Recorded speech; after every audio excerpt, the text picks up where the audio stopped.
All right, so this week we are over on KK in Osage Beach. This is Rick with Custom Concrete Design.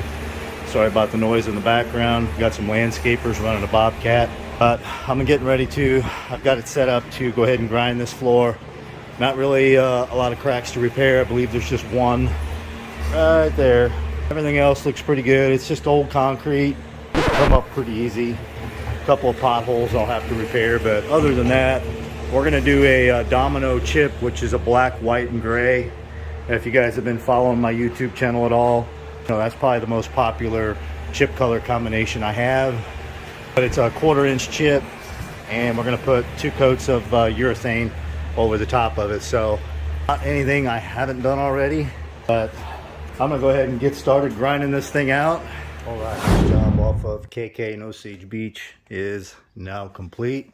I can't actually take you guys in there because I just put that 2nd coat of urethane on here. So it's nice and wet, shiny, and tacky. That's about as far in as I can go right there. If you guys are watching this on my YouTube channel, please subscribe to the channel if you like the videos that I do and the work that I do. Other than that, you know, give it a thumbs up if you like it. Leave me a comment below if you got any questions. A couple links in the description, check those out. See you guys on the next project.